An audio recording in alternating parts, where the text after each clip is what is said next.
atau sebelah barat laut, kemudian Australia yang merah di sebelah tenggara, kemudian Indian Australian Plate di sebelah barat daya atau kiri bawah, dan Pacific Plate, lempeng Pasifik di sebelah timur atau timur utara. Nah, mereka saling bertabrakan sehingga membentuk Kepulauan Indonesia. Namun perlu dicatat bahwa pembentukan Kepulauan Indonesia yang sekarang menjadi, tadi saya sebutkan ada lebih dari 17.000 pulau, itu terjadi bertahap dan cukup lama. Mungkin boleh kita catat bahwa itu terjadi sejak katakanlah 50 juta tahun yang lalu, 50-40 juta tahun yang lalu, sehingga memang prosesnya lama sekali. Prosesnya seperti apa? Saya kira kita sudah sangat mengenal sekali ya, di mana proses lempeng-lempeng tektonik itu saling bertabrakan, saling bergesekan, dan saling menjauh, sehingga ada lempeng tektonik yang menunjam di bawah lempeng yang lain. Kalau kita lihat di gambar kiri bawah, yang kita sebut sebagai subduction. Kemudian di kiri bawah yang agak ke kiri lagi, itu adalah lempeng tektonik yang saling menjauh. Saya sebenarnya ingin menyampaikan saja bahwa konsentrasi atau pengendapan mineral-mineral logam tadi itu tidak akan lepas dari konteks tektonik seperti ini. Eh, Kalau lempeng oseanik menunjam di lempeng kontinental, dia akan membentuk endapan logam yang spesifik tertentu juga. Demikian pula kalau di gambar yang kanan bawah, lempeng oseanik yang menunjam di bawah lempeng oseanik mungkin akan menghasilkan endapan-endapan logam yang berbeda lagi. Demikian pula gunung api bawah laut, kalau kita lihat di gambar yang bawah, itu ada diilustrasikan adanya gunung api bawah laut yang ada asapnya itu juga biasa mendeposisikan atau mengendapkan mineral-mineral logam di situ.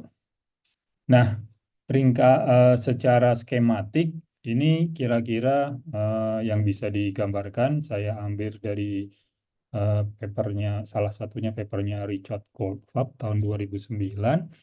Nah, masing-masing tipe kontak tektonik atau tatanan tektonik itu bisa membawa mineral logam yang berbeda-beda. Kalau kita melihat dari diagram ini yang sebelah kiri dulu aja, itu ada yang namanya diamond itu atau intan, ada placer gold. Nah, itu terjadi biasa di daerah-daerah kontinen atau lempeng benua. Kemudian kalau kanan lagi di Mid Oceanic Ridge atau zona pemekaran samudra itu terbiasa atau biasa ada endapan-endapan odiform chromite, disingkat juga itu sebagai VMS, yaitu Volcanogenic Massive Sulfide. Nanti saya akan tunjukkan lebih detail lagi.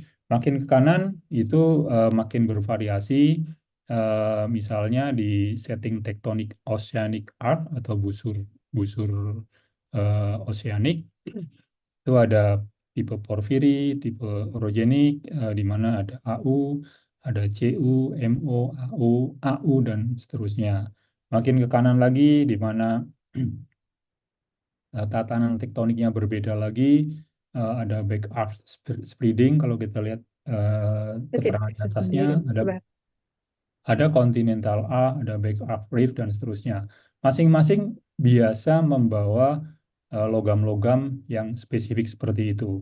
Jadi ini saya kira hampir semua logam, tipe-tipe logam bisa kita terangkan eh,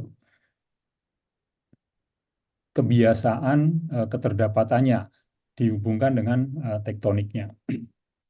Nah, foto yang di bawah itu adalah manifestasi di permukaan kalau kita ingin melihat apa yang terjadi saat ini. Foto yang di tengah itu adalah foto Sikidang Dieng di mana ada lapangan geotermal. Fisiknya seperti itu, di mana di bagian bawahnya ada kemungkinan mengendapkan logam-logam. Yang kanan, foto kanan bawah itu adalah Mid Atlantic Ridge atau semacam black smoke, itu kayak proses hidrotermal tapi di bawah laut. Ini di dalam laut di mana keluar asap hitam gitu bercampur dengan air, dan material-material yang di bawahnya adalah sebagian besar material-material logam juga. Di Indonesia juga ada seperti ini, baik yang masih aktif di bawah laut maupun yang sudah terangkat dan sekarang menjadi daratan gitu. Nah, di sisi kita dari kita menyebutnya kita suka sebut sebagai mineral biji atau ore. Artinya kalau diendapkan di semua tatanan tektonik itu akan keluar nih. Tapi sebelum dia bernilai ekonomis kita nggak nyebut sebagai mineral mineral biji atau deposit di situ ya. Kira-kira begitu. Sedikit lebih spesifik, ini masih menerangkan yang tadi. Nah, ini kira-kira dalam setting atau tatanan tektonik, eh, mineral-mineral logam tadi diendapkannya di sebelah mana dari eh, lokasi-lokasi Indonesia tadi.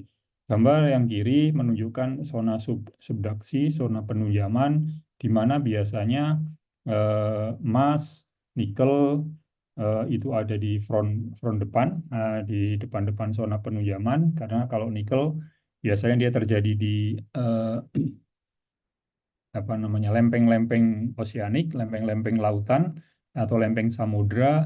Kemudian kalau boksit, timah itu yang merupakan pelapukan batuan-batuan granit, ya akan terjadi di lempeng-lempeng benua yang ada agak jauh, kalau di Indonesia agak jauh dari zona-zona penunjaman. Nah, berdasarkan model seperti ini dan pemetaan-pemetaan yang dilakukan, kita bisa tahu di mana saja yang memiliki di Indonesia ini secara setting tektonik yang memiliki potensi deposit atau kandungan mineral-mineral logam.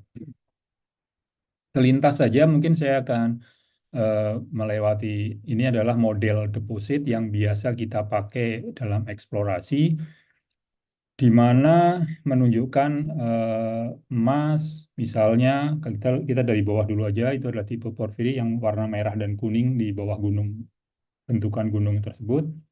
Itu adalah di mana emas tembaga biasa diendapkan. Kita nyebutnya sebagai tipe deposit porfiri atau skarn kalau dia berasosiasi dengan batu gamping yang warna biru di bawah sekali itu. Kalau kita mendekati permukaan, itu masih ada porfiri juga, porfiri yang lebih dangkal, di mana emas dan tembaga diendapkan. Di dekat permukaan, kiri atas itu ada hidrotermal breccia, di mana emas, perak biasa diendapkan. Nah, dengan konsep-konsep seperti ini, itu kita mencoba memetakan Indonesia.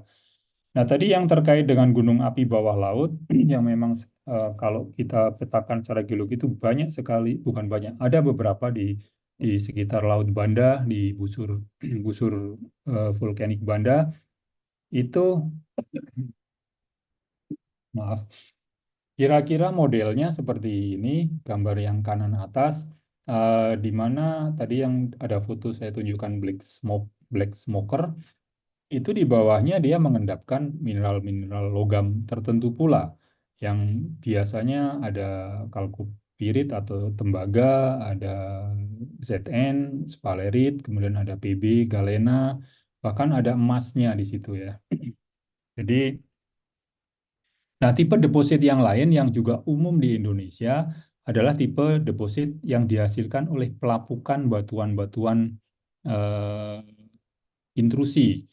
Bauksit contohnya, ini adalah contoh bauksit di mana batuan dasarnya adalah granit, di mana tadi saya bercerita bahwa granit itu adanya biasanya ada di paparan kontinen, paparan benua.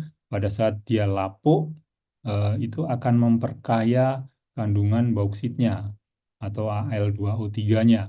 Nah, ini adalah target-target yang dikembangkan untuk mencari atau mengeksplorasi bauksit. Demikian pula nikel.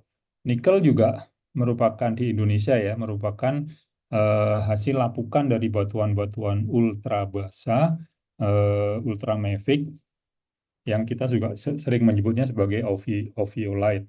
Yang lebih umumnya lagi, ophiolite itu adalah produk dari tadi lempeng-lempeng oseanik, lempeng-lempeng samudra tadi.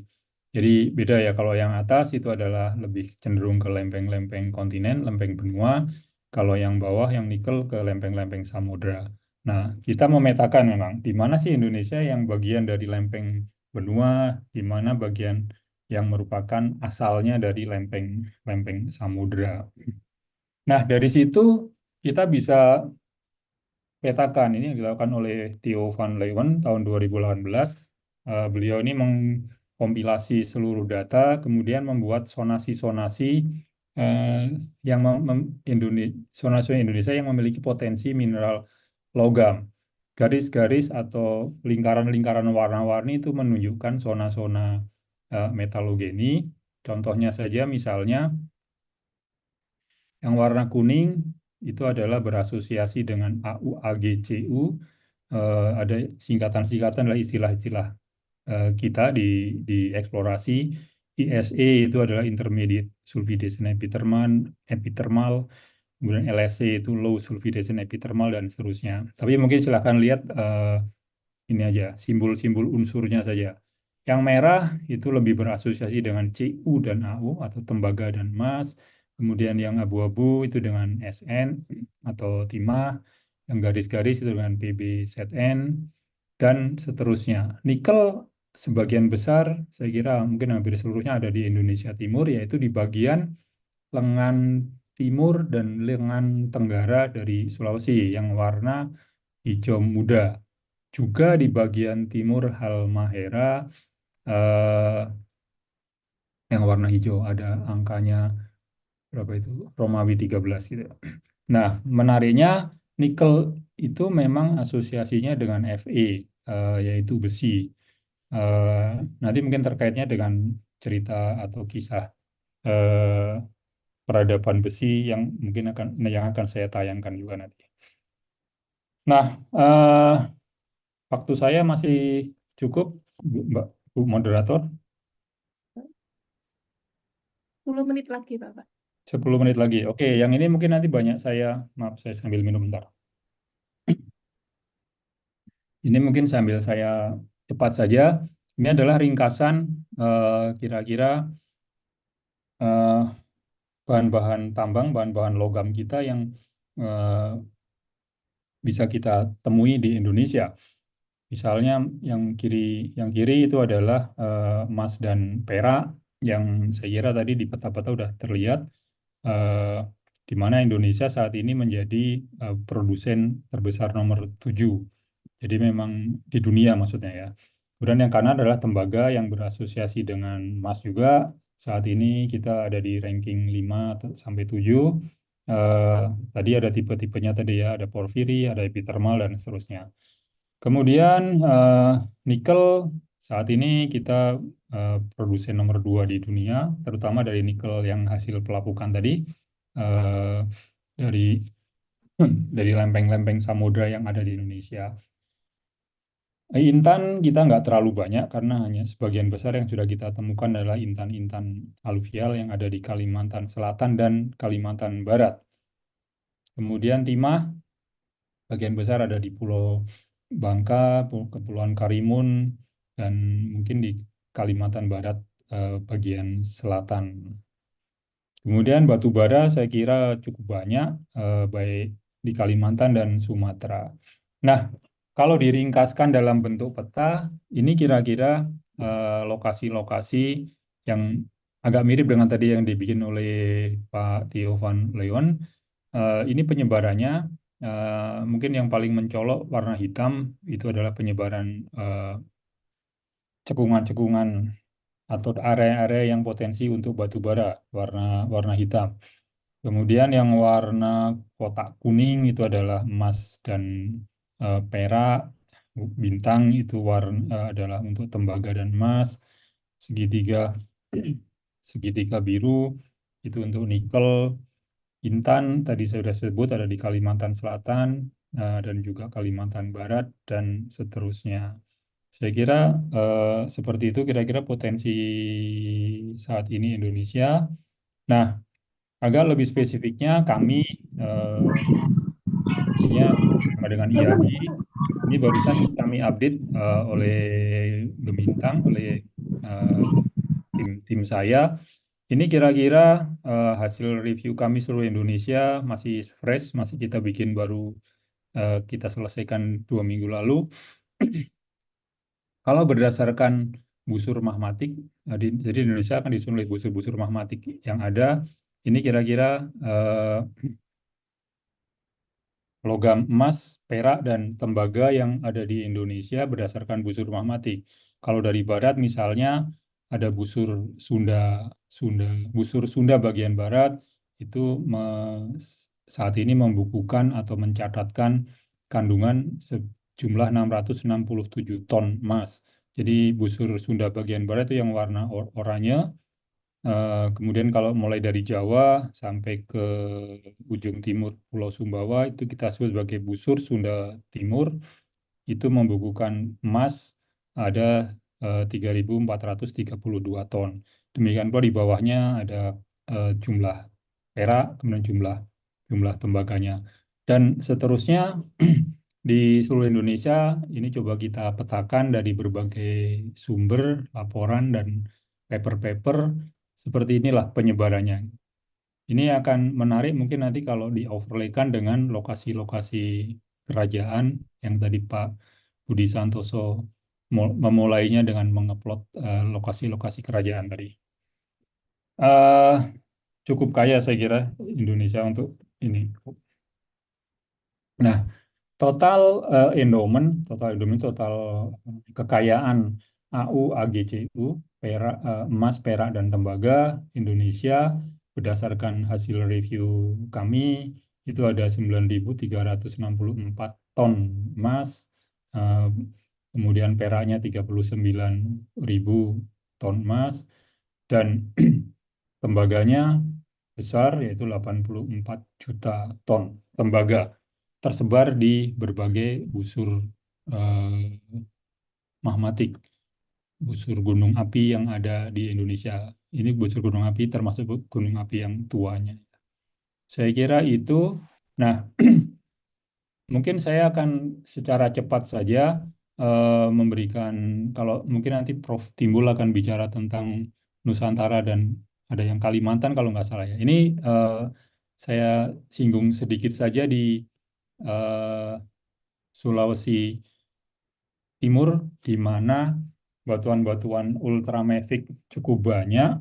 Eh, yang tadi saya mulai di depan bahwa batuan ultramafic itu banyak berasosiasi dengan nikel laterit dan juga besi laterit. Nah, dalam hal ini yang berwarna hijau. Kenapa saya agak spesifik di sini? Itu karena kebetulan kami waktu itu IAGI bersama dengan Arkenas eh, dan juga perkumpulan Skala yang ketuanya Mbak Rini, tapi hari ini nggak bisa hadir, itu melakukan ekspedisi atau penelitian di daerah sekitar Danau Matano yang memang diberitakan ada peradaban besi yang tua di sana. Nah, mungkin kembali ke tadi, bagaimana nikel, nikel dan besi terbentuk di zona-zona laterit.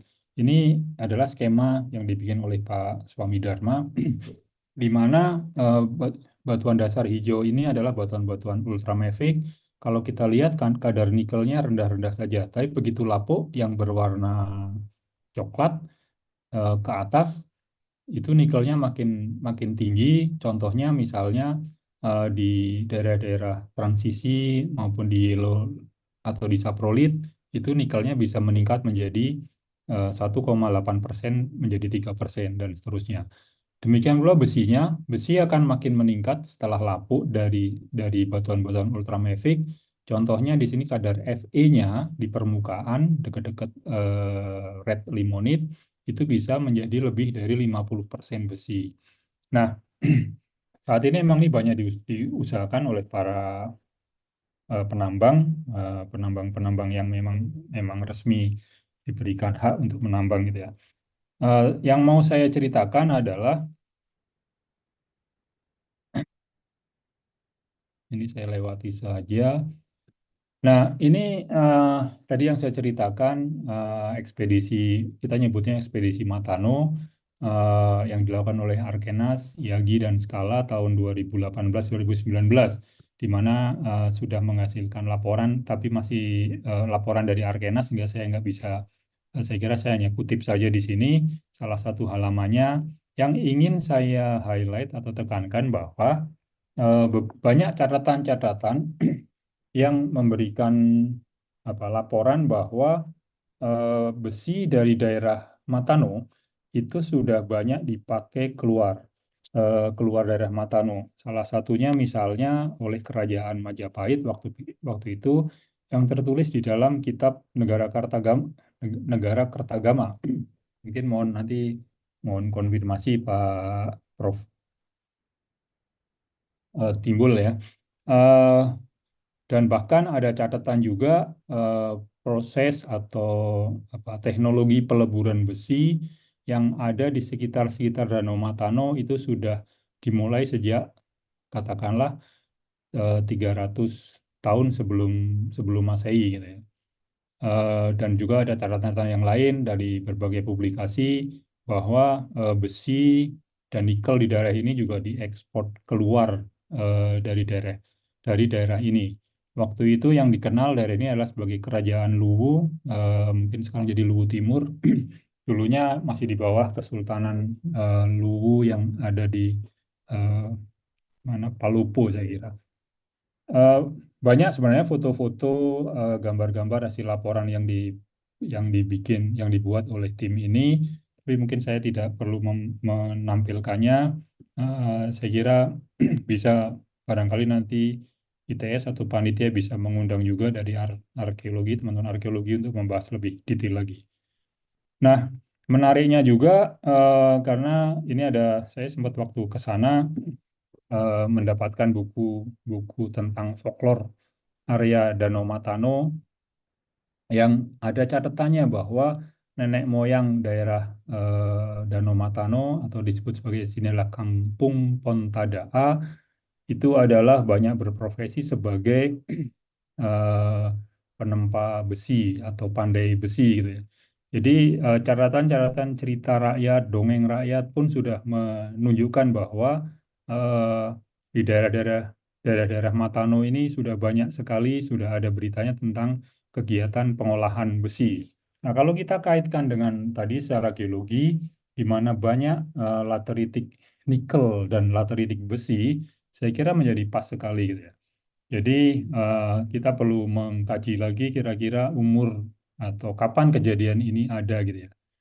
Eh, Mungkin kolaborasi atau kerjasama dengan teman-teman arkeologi akan menjadi bisa lebih menguak lagi cerita atau kisah tentang peradaban besi di Danau Matano ini. Nah, menariknya lagi ini tinggal satu topik lagi saya kira. Ini kira-kira peta yang ada di Sulawesi bagian tengah. Kalau tadi saya bercerita tentang peradaban besi Danau Matano, itu adalah areanya di sekitar sini ya. Ini Pulau Sulawesi, sorry. Ini Pulau Sulawesi, kemudian peta yang ini adalah peta struktur geologi yang saya ambil dari Pak Mudik Daryono. Sebenarnya ini adalah peta hasil pemetaan sesar Palu Koro dan Matano. Tapi tidak apa, intinya saya ingin menunjukkan area peradaban besi sekitar Matano di sini. Nah, menariknya, saya kira sebagian dari kita, Bapak, Ibu-Ibu, sudah pernah mendengar atau bahkan pernah ke sana. Itu ada yang namanya area megalit, Lembah Bada dan Rampi. Yang terkenal adalah Lembah Bada. Kalau Rampi belum terkenal, tapi kebetulan saya tahun lalu sempat ke situ. Itu adalah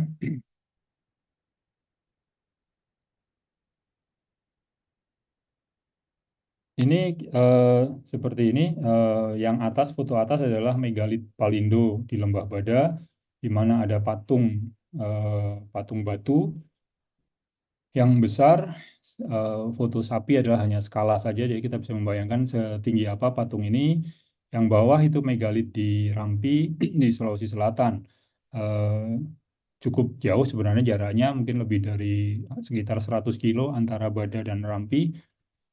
Tapi mereka atau nenek moyang kita sudah membuat patung-patung seperti ini. Nah, menariknya adalah terutama patung-patung yang di atas, yang di Lembah Bada, itu hasil pemahatannya adalah halus halus sekali. kita bisa lihat misalnya muka di sini itu seperti dipotong pakai alat yang bagus sehingga bisa menghasilkan tekstur atau corak lekukan-lekukan yang sangat halus gitu ya. Nah, kalau kami dari sisi geologi menjadi kita lihat ini contoh foto-foto lain. Ini adalah megalit di Lembah Bada. Ini foto yang sama kiri atas dari slide sebelumnya. Kemudian ada juga bentukan atau apa nyebutnya nih artefak eh, seperti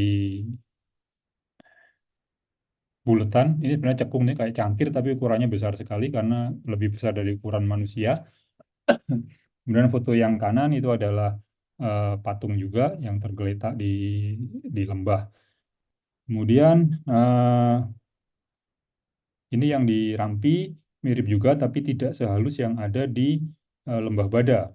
Nah, kalau kami dari sisi geologi kita ngelihatnya batu-batu ini itu tersusun oleh batuan granit, di mana kita sangat tahu bahwa komposisi granit itu adalah dominan kuarsa yang keras sekali. Kalau pakai skala geologi atau skala Mohs, kuarsa kekerasnya adalah 7 gitu. Jadi kalau dipotong pakai besi pun susah gitu. Jadi bisa dibayangkan misalnya kami atau kita para explorer ngebor itu kita pakai mata bor. Mata bornya itu dari intan supaya bisa memotong batuan-batuan keras termasuk kuarsa ini. Nah, pertanyaannya adalah bagaimana mereka nenek moyang kita ini memahat granit yang sangat keras ini menghasilkan hasil patung yang sangat halus tersebut. Terutama di foto Palindo nih yang sebelah kiri atas. Kalau memakai besi, alat besi saya kira kurang keras gitu. Jadi eh, kemungkinan ada logam-logam lain yang mereka pakai, di mana yang lebih keras tentunya apakah itu tungsten atau apakah itu korundum, apakah itu intan. Artinya kita belum bisa menghubungkan eh, kira-kira ini dengan hubungannya dengan peradaban besi di Danau Matano tadi.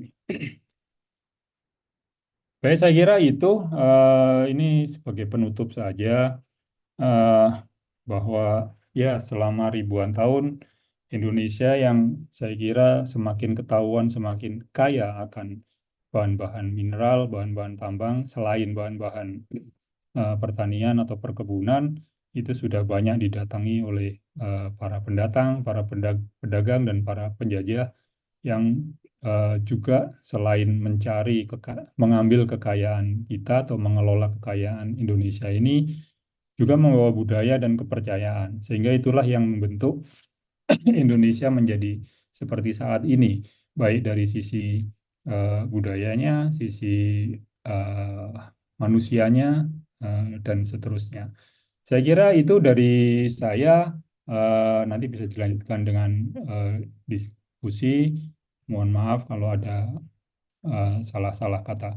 Terima kasih. Assalamualaikum warahmatullahi wabarakatuh. Waalaikumsalam warahmatullahi wabarakatuh. Terima kasih Bapak Sukman Daru Prihatmoko atas paparannya. Selanjutnya kita beralih ke narasumber kedua yaitu eh, Bapak Profesor Timbul Haryono. Sekilas tentang CV beliau. Beliau lahir di Klaten 5 Oktober 1944, merupakan lulusan S2 dari University of Pennsylvania, USA. Saat ini beliau eh, merupakan staf pengajar di program pengkajian seni Sekolah Pasca Sarjana UGM Jogja. Untuk tulisan beliau telah banyak dan bisa nanti oleh para peserta di searching sendiri baik di Google Scholar atau di publikasi yang terpercaya lainnya. Untuk Profesor Timbul, monggo waktunya sampai pukul 10.50. Silakan, Prof. Terima kasih. Saya akan mulai dengan menjelaskan metalurgi itu. Jadi istilah metalurgi itu berasal dari kata Yunani kuno, metalurgos, kemudian metalon itu logam, dan erkon itu kerja. Nah, pada dasarnya logam diklasifikasikan ke dalam jenis ferrous ya, dan non ferrous. Ferrous metal terutama sekali besi dan logam lain yang mengandung unsur Fe. Jenis logam selain besi termasuk sebagai non-ferrous yang terdiri dari 3 kelompok, yaitu precious metal, ya, kemudian base metal, itu termasuk Co dan campurannya itu. Emas sendiri termasuk dalam kelompok subgrup non-ferrous yang disebut noble metal, dan dibandingkan dengan logam yang lain, emas itu termasuk logam yang tua. Tuh.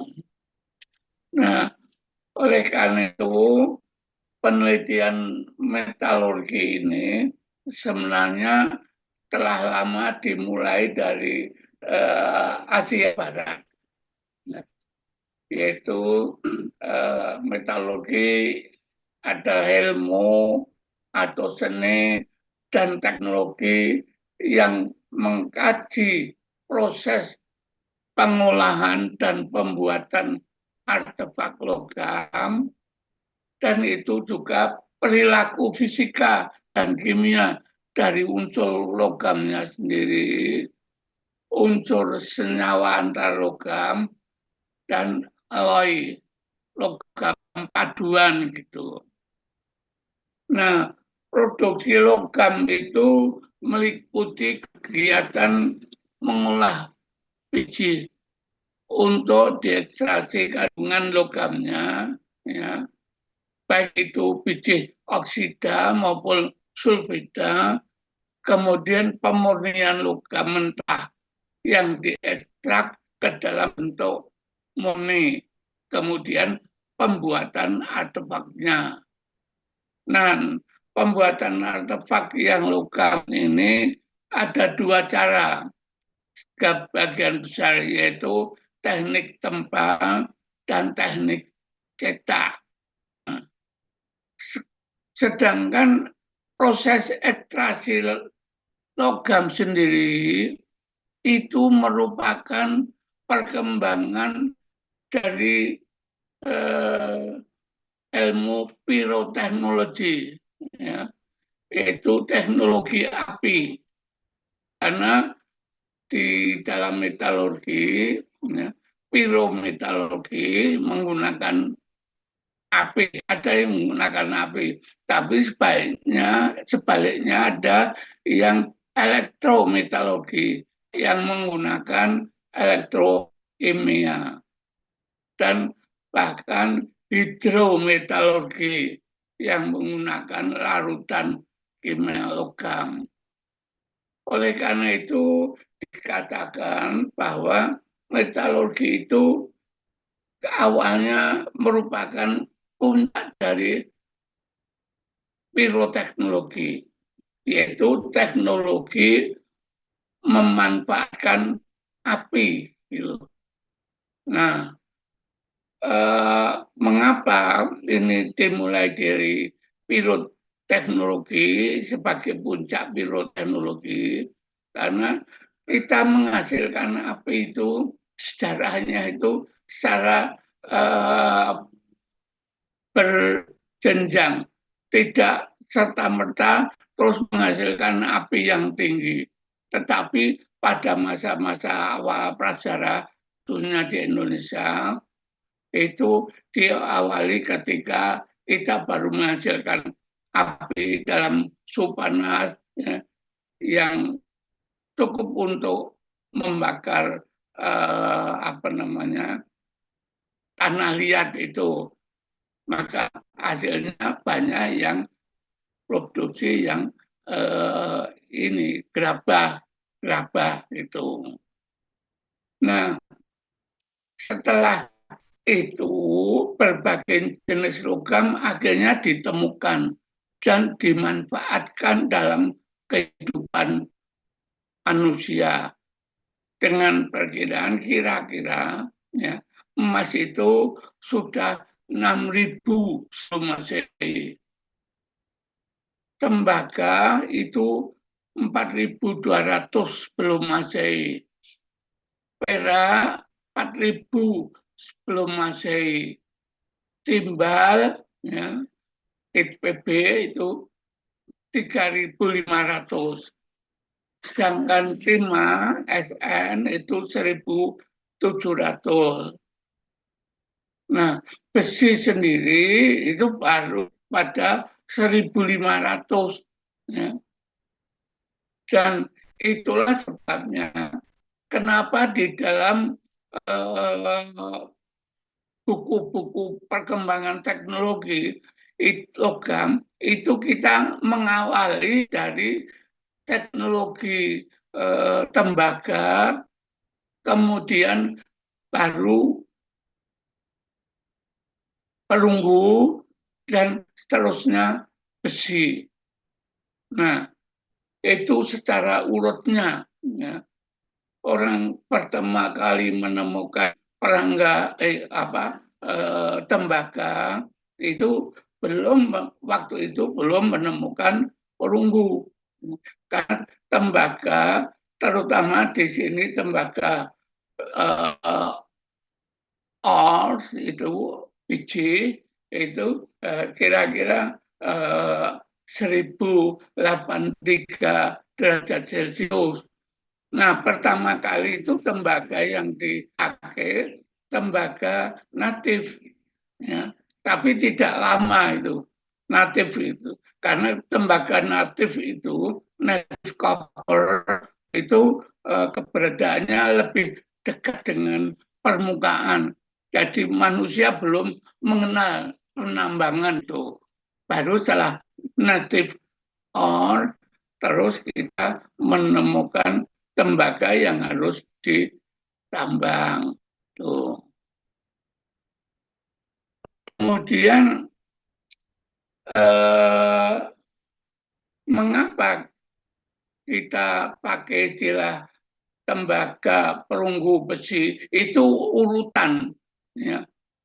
Oleh karena itu di Indonesia ya, kita tidak mengenal zaman tembaga. Ya. Tetapi langsung perunggu besi. Nah, langsung perunggu. Kita tidak mengenal tembaga sebagai urutan peradaban gitu. Nah, kemudian artefak logam sampai ke tangan peneliti itu melalui dua proses behavioral dan transformasional. Nah, proses behavioral ini terdiri dari sub-proses buat, ya. Kemudian pakai, kemudian deposisi.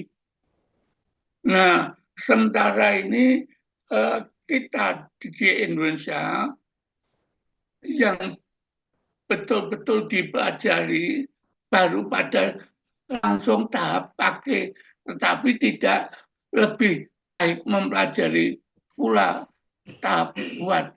Baru setelah pada perkembangan arkeometalurgi yang saya namakan sebagai subdisiplin perpaduan metal dan arkeolog, ya, menggunakan benda-benda arkeologi untuk mempelajari logam, baru dibuat baru dipelajari proses buatnya saja, ya. Itu kira-kira kalau tidak salah saya memperkenalkan ilmu sub arkeometalurgi itu di Indonesia kira-kira tahun 80 itu, ketika saya memperoleh gambaran metalurgi di University of Pennsylvania. Jadi saya memperoleh ilmu dari sana. Di sana pun dinamakan ancient metallurgy gitu. Kemudian terus saya pakai arkeometallurgi khusus di arkeologi gitu. Nah, kenapa? Karena kita pada masa-masa sebelum itu hanya tertarik kepada keindahan saja, ya, aspek pakai saja. Tapi ini dibuat dari apa, bagaimana cara membuatnya itu belum mendapat perhatian gitu. Nah, kemudian ini logam, ini saya transformasikan yang nanti kemudian akan diteruskan oleh anak didik saya kalau boleh itu, Mas Hari lupa jana Hari itu ya. Nah, kemudian aspek transformasional setelah deposisi itu alat benda-benda logam itu tidak dipakai, ya, baik rusak maupun pinpat, ya. Kemudian mengalami proses transformasi yang terutama sekali transformasi budaya yang disebabkan oleh manusia. Karena transformasi itu ada dua, transformasi budaya oleh manusia dan berikutnya transformasi alam. Nah, penelitian metalurgi itu dapat dirancangkan dan ranah proses behavioral. Ya. Pertama kali itu masalah proses transformasi, ya, transformasional nanti, ya, sesuai tujuannya. Nah, sebagaimana kita ketahui bahwa tahapan dalam teknologi logam itu adalah penambangan, ya, kemudian peleburan biji untuk memisahkan mineral logam dengan kotorannya, ganggil itu. Kemudian baru dikenal pemaduan, cetak, kemudian tempa. Jadi pertama itu dikenal tembaga itu tahap tempa, baru tahap cetak itu. Karena ketika orang meneruskan kebudayaan Neolitik, mencari batu-batu untuk alat-alat mereka kok menemukan suatu jenis berbatu gitu ya. Nah, itu yang kemudian dinamakan native copper gitu. Yang itu dipukul-pukul nanti bisa mewujudkan artefak. Nah, itu. Kemudian umumnya penelitian metalurgi itu belum secara keseluruhan menyentuh tahap, ya, tetapi langsung tahap pakai. Karena kita memang waktu itu belum diperkenalkan tentang proses teknologi, ya. Karena teknologi logam itu berbeda, karena melibatkan teknologi api, tadi saya sampaikan. Untuk penelitian tabu buat perlu pemahaman tentang bahan. Bahan saja tidak cukup, harus tahu tentang teknik pemerolehan bahan. Baru proses pengerjaan. Nah, bahan logam bisa diperoleh dengan cara penambangan atau bahan yang sudah siap melalui perdagangan itu, bahan bakunya itu. belum mengetahui apakah pada zaman prasejarah misalnya itu sudah diperoleh pengetahuan tentang cara penambangan. Nah ini kita belum mengetahui karena situs-situs penambangan mining site itu biasanya fiturnya, ya, ekofagnya, atau bahkan kalau kemudian ada limbah-limbahnya atau alat penambangannya. Kemudian juga soil mat, crop mat. Karena pekerjaan teknis awal metalurgi itu banyak menggunakan air, ya, maka ketersediaan air di situs penambangan sangat diperlukan. Itulah sebabnya seperti di situs tadi yang sudah diuraikan tadi, Mantano apa itu juga dekat danau itu.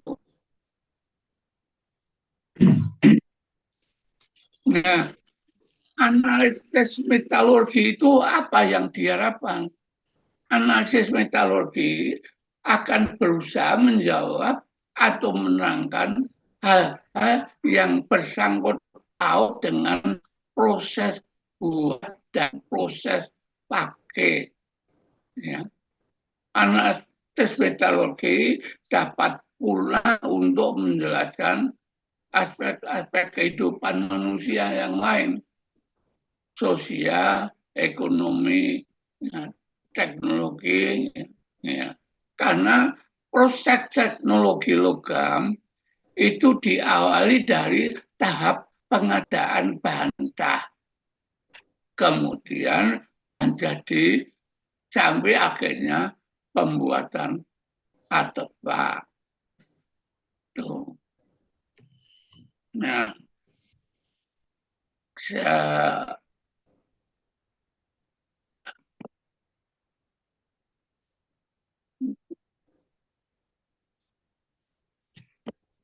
ya, isu tentang metalurgi juga berpengaruh di dalam hal difusi kebudayaan, khususnya unsur teknologi. Nah, ini menariknya kalau kemudian di Indonesia itu mengenal teknologi logam, itu apakah murni dari Indonesia atau ini importasi teknologi dari luar?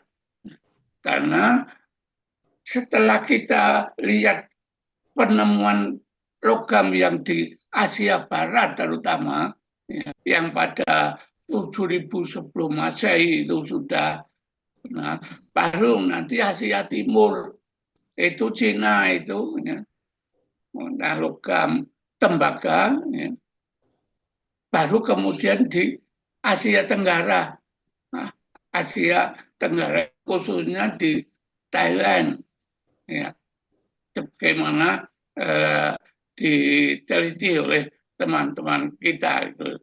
Nah, Asia Tenggara dikenal pada tahun 3000 sebelum Masehi itu perunggunya. Tuh. Nah, kemudian kalau di Indonesia, kenapa kok di Indonesia belum ada buku yang khusus tentang kebudayaan baga gitu? Belum ada. Ya. Tapi di dalam buku prasejarah itu mesti kemudian zaman perunggu besi, zaman sudah bercampurnya pengertian tentang perut dan besi.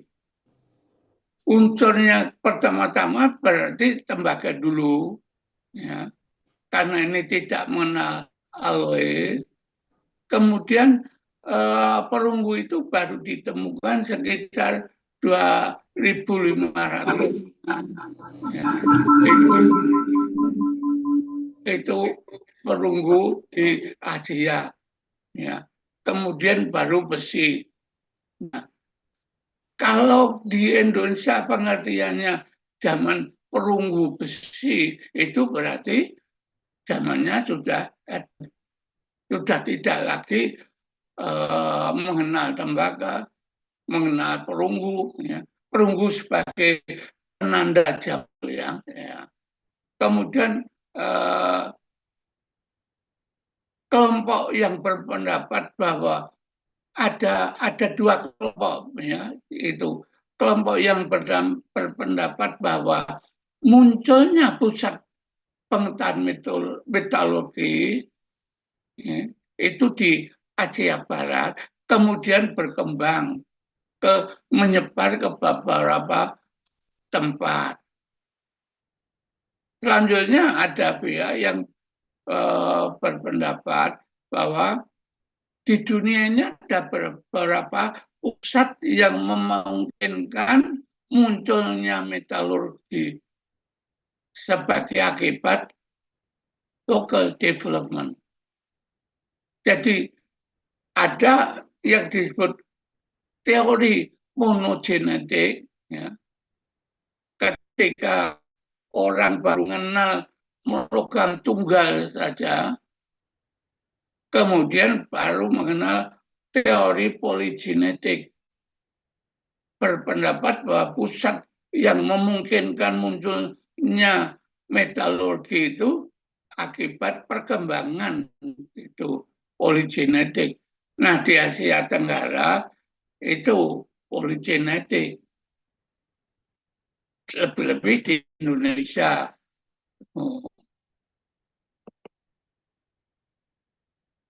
Para ahli metalurgi perhatian utama terhadap logam itu mengenai sifat-sifat logam yang menyangkut sifat mekanis, elektris, ya, dan magnetis, ya. Atas dasar sifat-sifat metalik seperti ada dua jenis logam yang disebut unalloyed metal, ya, logam tunggal, logam bukan paduan, dan yang kelompok dua alloyed metal, logam paduan antara perunggu. Tuh. Logam paduan ini merupakan kombinasi dari dua jenis logam atau lebih yang dijadikan satu cara permanen dengan melebur bersama-sama. Itu penemuan perunggu. Ya. Sebagaimana Smith mengatakan bahwa it is customary to reserve the term alloy for metallic to which foreign element or elements have been intentionally added on the direct purpose of train the mechanical, physical, and chemical property. Jadi disebut campurin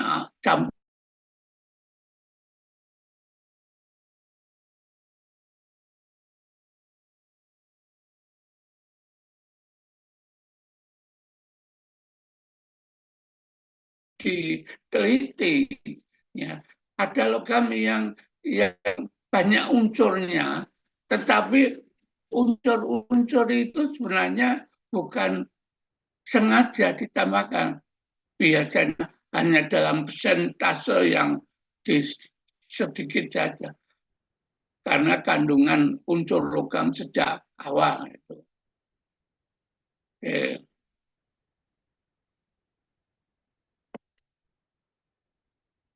Nah, logam tembak yang tertua, ya, native copper, itu terdapat pada permukaan yang kita tidak menemukan di Indonesia atau ditemukan di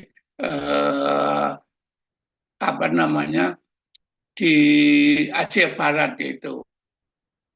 Nah, akhirnya manusia menemukan teknik peleburan smelting sehingga tembaga dapat dicetak. Kemudian dikenal teknik cetak casting itu.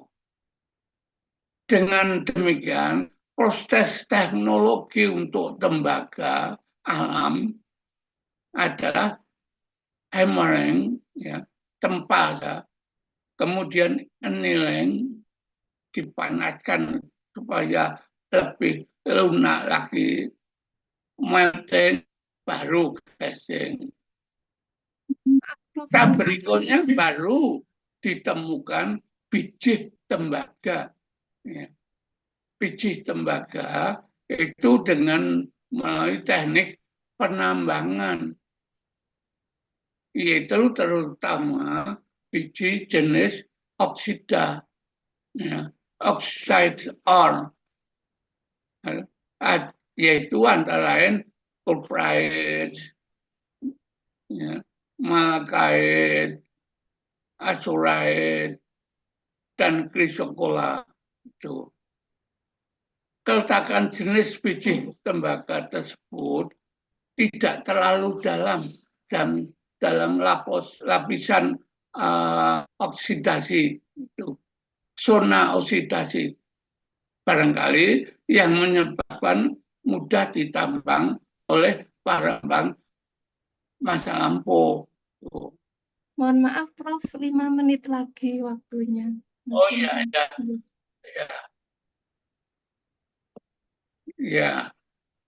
ya, mengenai temuan logam-logam yang lain, ada pandungan ZN, kemudian ada PP dicampur.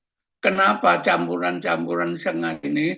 Karena ada keuntungan-keuntungan yang diperoleh, ya, yaitu bisa menurunkan titik, bisa menurunkan skala kekerasan. Ya, sebagai contoh misalnya Cu itu 1083, maka setelah diberi campuran dengan Sn kira-kira 10%, itu titik lebaran turun itu. Ya.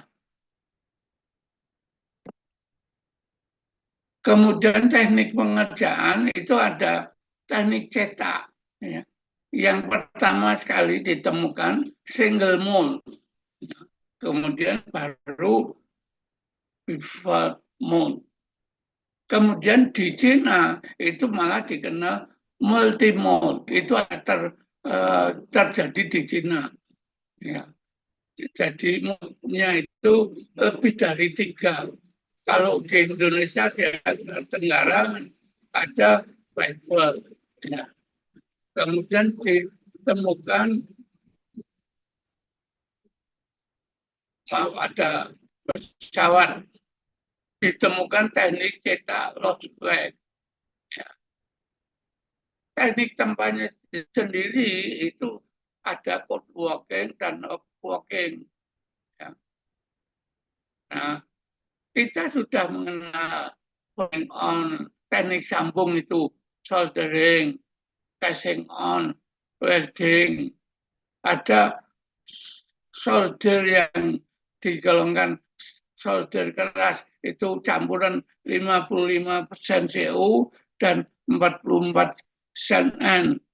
Kalau solder lunak itu 67 Pb dan 33 Zn itu.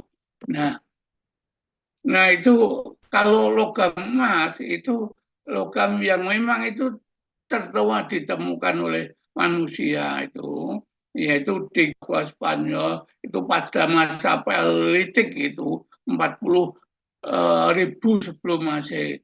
Ya. Salah satunya hasil gold, ya, dengan mudah ditemukan dalam tanah aluvial di sungai.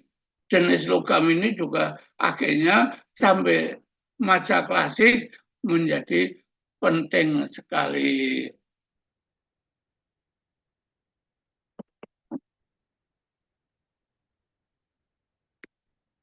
Ya, ya. Teknik pengerjaan. Ada pengerjaan itu penempaan dari sisi luar, ya. Ada penempaan dari sisi dalam. Ya. Kemudian dikenal teknik filigree.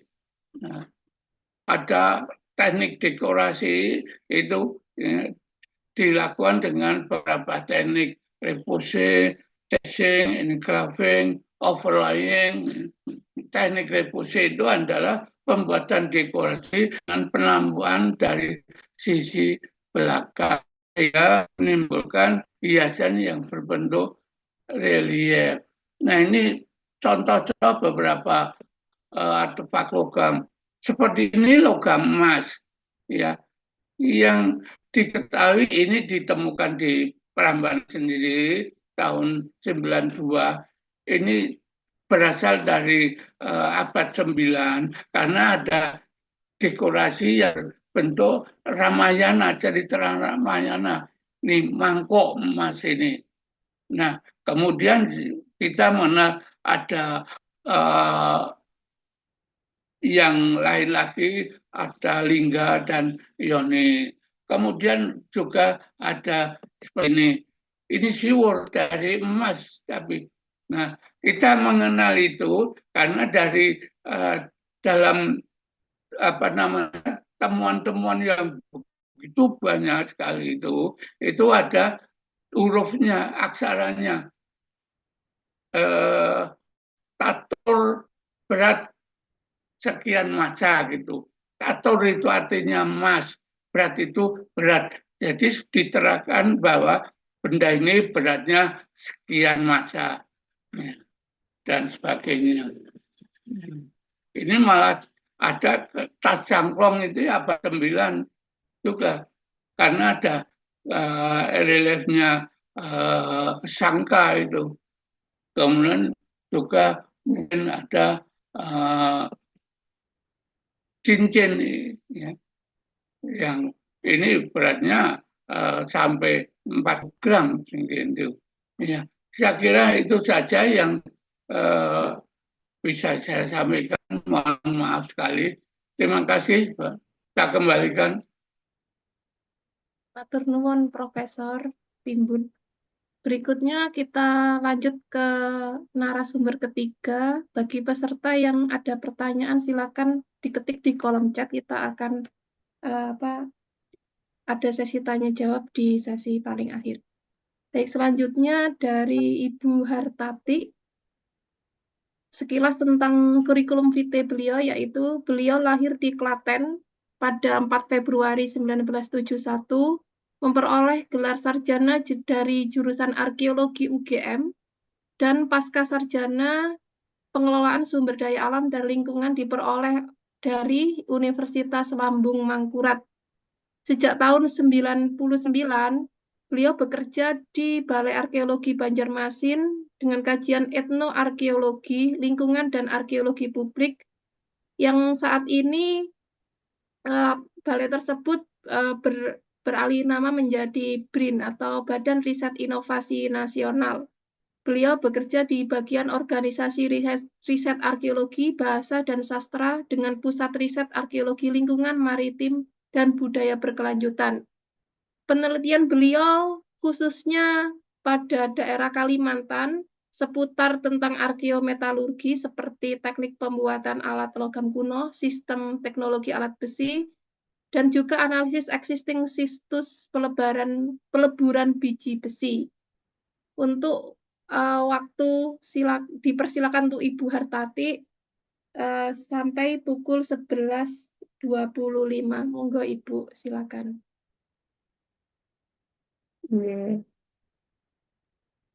Terima kasih. Assalamualaikum warahmatullahi wabarakatuh.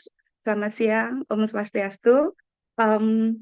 Yang terhormat Prof. Timbul, dosen kami selama menempuh pendidikan di UGM dan banyak belajar tentang metode penelitian dan metalurgi, dan Pak Amin yang sudah mempercayakan kami untuk menyampaikan sedikit pengetahuan kami tentang situs-situs pembuatan besi di Kalimantan, dan Pak Sukamandaru dan Mbak Anik yang sudah memberikan waktu pada saya. Izinkan saya menyampaikan tentang situs-situs pembuatan besi di Kalimantan. Em, jadi fokus penelitian saya sendiri sebenarnya ada di Hulu Barito di Kalimantan Tengah. Eh, ini penelitian kami, ini penelitian relatif baru ya dibandingkan dengan yang di Danau Matano. Karena ini kami lakukan setelah tahun 2017 berdasarkan laporan dari masyarakat bahwa di daerah Kalimantan Tengah di bagian hulu sungai ini di daerah pedalaman. Jadi dari Banjarmasin, kantor kami ada di Kalimantan Selatan, di Banjarmasin tuh 12 jam naik kendaraan darat. Termasuk Mas Hari Oktavianus, salah satu tim andalan saya untuk belusuan di pedalaman Kalimantan. Jadi masyarakat Dayak Tawoyan yang ada di hulu Sungai Barito itu menyebut situs pembuatan besi, mereka menyebutnya peleburan batu besi oleh nenek moyangnya itu dengan nama Buren. Mungkin dikata peleburan ya, mungkin, tapi mereka tidak bisa menjelaskan, hanya menyebut ada Buren. Jadi berdasarkan kami ke sana, kemudian kami survei, kami wawancara dengan pengurus adat dulu. Jadi karena ini masyarakat Dayak itu masih relatif apa ya adatnya masih kuat, jadi kami harus perizinan tuh dari yang formal maupun non formal lewat kabupaten, kecamatan, jadi kepala desa, kemudian kepala adat di desa. Waktu pertama kami ke sana kami kelewatan tidak permisi dulu ke kepala adat di kecamatan. Itu yang sehingga jadi masalah. Sehingga itu prosesnya bahwa kami harus melalui adat. Penelitian kami dari tahun 2017 sampai 2021, sempat off tahun 2020 karena pandemi. Eh, Kami menemukan ada 26 situs di sepanjang sungai, ada dua sungai, Sungai Teweh dan Sungai Muntalat di Barito, di Sungai Barito bagian, anak Sungai Barito di bagian hulu. Dari data etnografi, dari wawancara kami dengan masyarakat, mereka mengatakan bahwa nenek moyang mereka, jadi mereka sekarang adalah generasi keempat. Jadi orang-orang yang kami temui yang umurnya 50 tahun ke atas itu merupakan generasi keempat dari pembuat besi terakhir. Nanti kami matchingkan dengan hasil analisis carbon dating yang kami lakukan, jadi memang agak sesuai dengan yang situs termuda. Jadi situs sudah ditinggalkan sejak 4 generasi yang lalu. Tetapi masyarakat masih punya ingatan dari cerita bapaknya, dari cerita kakeknya, bahwa dulu kakek mempunyai buren di hutan ini. Dulu kalau orang Dayak kan berladang berpindah-pindah, sehingga mereka menyebutnya kebun kami di hulu sungai sana, di hulu sungai Teweh. Jadi kami berdasarkan informasi itu kami datangi. Jadi bentuknya situsnya memang tertutup ilalang waktu kami datang itu masyarakat mengenali berdasarkan cerita tutur bahwa ini apa namanya kakek punya situs di hutan sana ditandai dengan gundukan perak besi itu nama mereka menyebutnya Buren. Kami survei, kami ketemu ya lokasi ilalang, kemudian berdasarkan informasi itu kami bersihkan, kemudian kita ketemu memang ada tumpukan perak besi itu pecah-pecahan biji besi, kemudian juga karena kita menemukan pecahan buyar dan uh, fragmen tungku. Ini sebaran situsnya, 26 situs. Yang atas ini adalah di Sungai Teweh, ada 5 situs. Kemudian di sepanjang Sungai Muntalat ada 21 situs. Survei yang kita lakukan rata-rata ini di tepi sungai. Jadi semua situs itu berada tidak jauh dari sungai. Sungai Muntalat maupun anak-anak sungainya. Jadi kita naik perahu, ada yang jalan kaki, kemudian kita menyusuri sungai untuk mencari situs maupun sumber bahan. Ini tahap-tahap sebelum ekskavasi. Jadi kami berdasarkan survei, kemudian kita lihat temuan permukaannya, kita lakukan pengukuran menggunakan teodolit untuk membuat layout kotaknya. Ini salah satu layout kotak gali. Ini salah satu beberapa contoh temuan survei. Kita menggunakan magnet. Ini Mas Hari yang pertama memperkenalkan magnet dari Korea ya, untuk mendeteksi apakah ini terak besi. Terak besi itu kotorannya yang sudah tidak mengandung besi, itu sangat minim kandungan besinya, hasil peleburan atau masih banyak besi yang kita sebut besi mentah atau raw material atau ingot. Ini adalah biji besinya yang kita temukan di situ, ini pecahan buyar, pipa udara dari tanah liat, dan ini adalah bagian atas tungku yang sebelum kita gali, yang kita temukan waktu survei.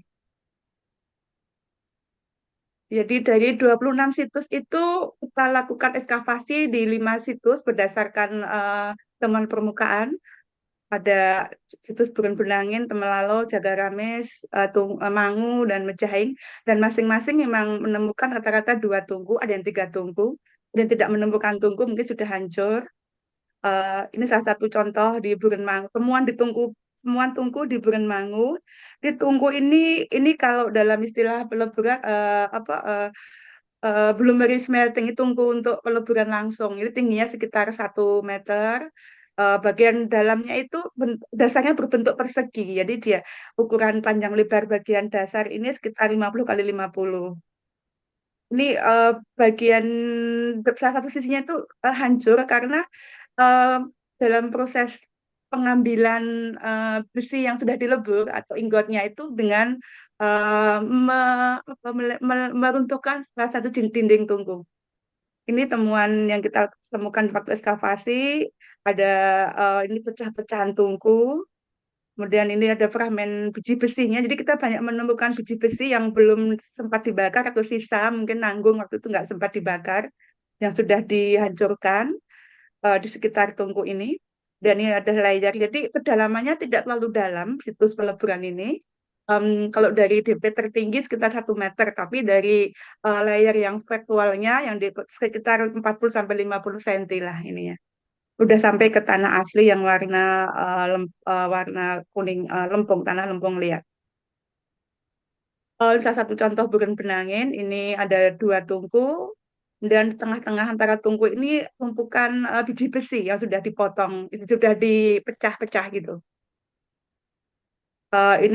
Ini juga kita duga ini bekas tungku yang sudah hancur, jadi masih ada kayak bekas fiturnya, ada lubang, ada lingkaran, bentuk lingkaran ini 2 berjajar dan banyak pecahan fragmen tanah liat terbakar yang kita duga pecahan tungku dan juga tanah hitam bekas arang, mungkin bekas pembakaran.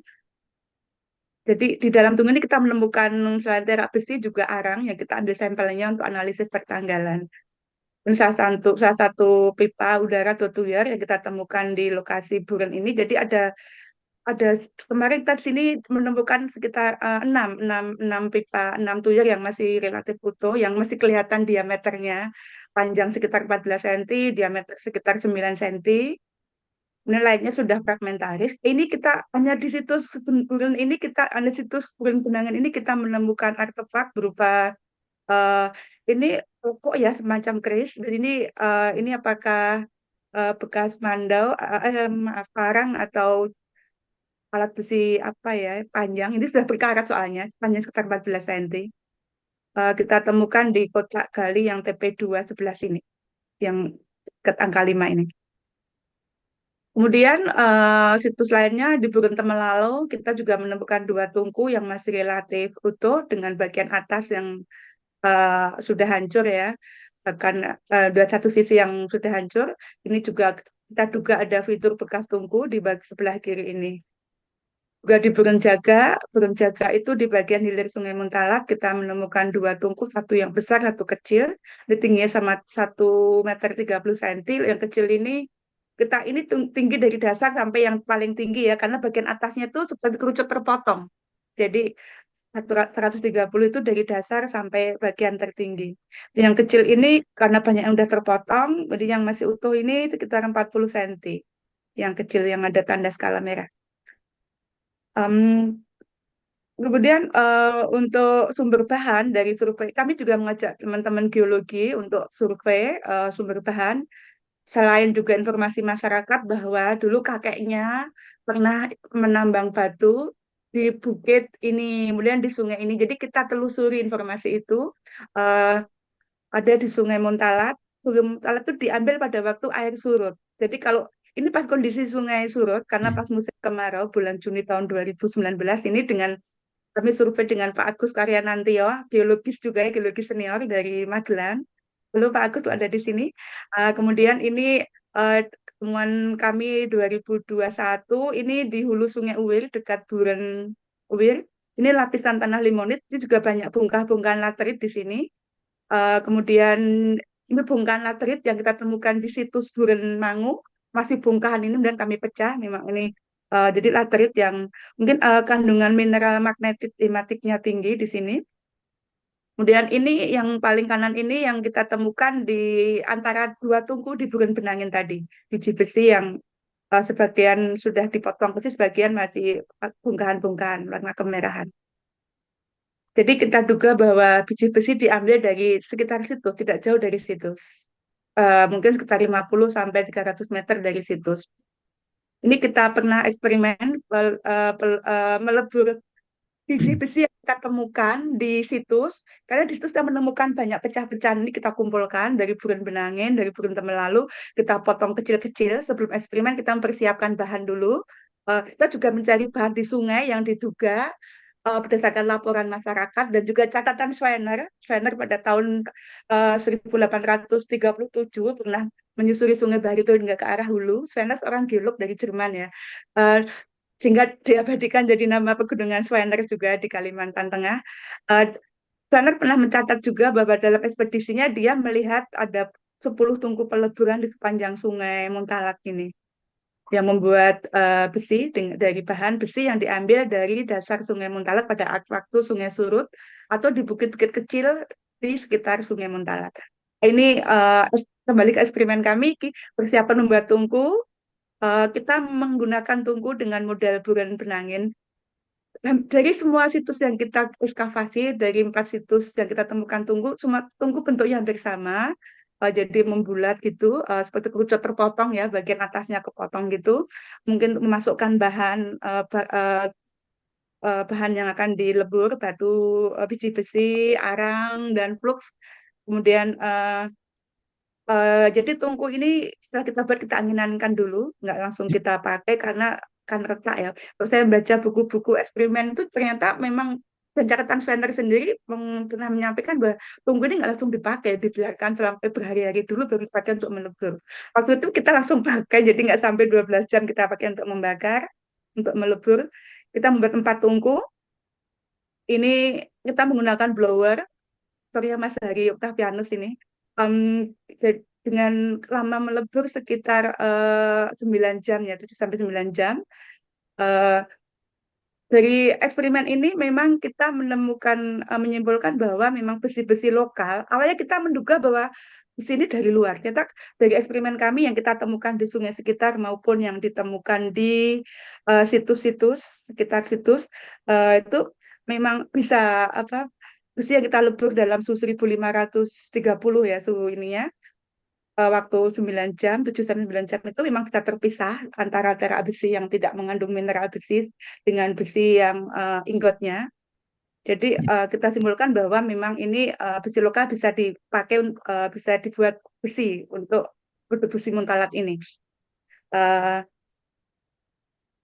Kemudian dari eksperimen itu kita juga menggunakan data etnografi untuk menguatkan bahwa memang besi-besi di situs-situs ini digunakan oleh masyarakat Dayak Tawo yang zaman dulu untuk membuat besi, yang kemudian mereka diperdagangkan.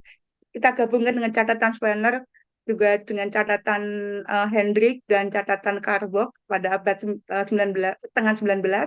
Mereka menyebutkan bahwa besi di Hulu Barito ini mereka waktu itu disebutnya Hulu Dusun, daerah Dusun itu karena mereka juga ada Dayak Dusun selain Dayak Taboyan itu dijual di seluruh Kalimantan bagian Tenggara. Termasuk pandai besi yang ada di Kalimantan Selatan, ada daerah yang disebut daerah Nagara itu pandai besi terkenal saat ini. Dan pada masa kolonial, daerah itu adalah pembuat senjata baik senjata pesanan kerajaan Banjar pada masa itu maupun kolonial dan masyarakat biasa. Ini adalah tradisi yang masih berlangsung di Hulu Barito. Ini besi buren, jadi masyarakat masih mengenal istilah besi Muntalak. Besi Muntalak adalah besi yang dibuat dari batu-batu di sepanjang Sungai Muntalak dan bukit-bukit sekitarnya, kemudian dilebur di buren-buren itu. Jadi masih ada yang menyimpan ini besi Muntalak, besi buren ini namanya. Jadi ini pernah bentuknya lebih panjang daripada ini aslinya, pernah dipotong untuk membuat mandau. Jadi mereka ini lagi dipanaskan lagi, ditempa, kemudian menjadi mandau. masih disimpan oleh ahli warisnya yang ada di Desa Pelari. Dan juga masih menyimpan, masyarakat masih menyimpan itu senjata-senjata warisan dari nenek moyangnya. Ada mando dari Buren ini, sorry. Eh, Kemudian juga ada jamia seperti badik ya jamia ini. Nah kalau kita mau melihat tuh harus ada, kita mau melihat bendanya, baik mando maupun jamia harus ada ritual. Jadi selain menyiapkan sejumlah alat, ada telur, ada piring, ada paku, beras, dan sejumlah uang merah untuk ritual, untuk permisi, tanda permisi karena mereka masih meyakini bahwa barang-barang ini ada penjaganya. Dan ada renoling besi ini di daerah hilir Sungai Muntalat. Eh, Mereka ini disimpan oleh masyarakat di loteng rumah, semacam apa ya, seperti penjaga kampung. Kami lihat isinya ini adalah ada parang-parang sudah berkarat, ada terak besi, ada besi mentah. Mereka bilang bahwa ini temukan di bekas pembuatan besi pada masa lalu, sehingga mereka simpan di loteng rumah sebagai jimat. Dan kalau kita mau melihat pun juga pakai ritual yang cukup mehong pada waktu itu tahun 2021. Jadi isinya eh, apa ya, hasil-hasil pembuatan besi, baik yang sudah jadi dalam bentuk terak besi, besi mentah maupun parang yang sudah berkarat. Dan ini adalah parang baru yang dibuat oleh pandai besi yang masih ada di sepanjang Sungai Muntalat. Ini adalah besi tapajat. Tapajat itu bentuknya lebih rapi. Saya temukan daerah hilir Sungai Muntalat lebih rapi daripada besi buren ini, kayak semacam cor-coran. Saya curiganya ini besi cetak. Mereka bilangnya buatan dari buren, dari warisan dari kakeknya, 4 generasi di atasnya. Em, Selain di Hulu Barito, kami juga menemukan situs-situs ini penelitian dari Mbak Nia dan teman-teman dan Pak Wasita di bagian tenggara Pegunungan Meratus. Tadi kami menemukannya daerah Hulu di pedalaman Kalimantan Tengah. Ini di bagian tenggara Pegunungan Meratus, Kalimantan Selatan. Teman-teman waktu itu penelitian arkeologi prasejarah menemukan tungku di teras 2 Cililin, teras 2 Batu Larung, dan Kelumpang Hulu. Waktu itu ada tim Mbak Nia ini, ada salah satu Mas Eko, namanya Eko Herwanto, itu pernah ikut penelitian saya. Dia pernah melihat tungku di Hulu. Sebelumnya kita tidak pernah melihat tungku peleburan seperti apa.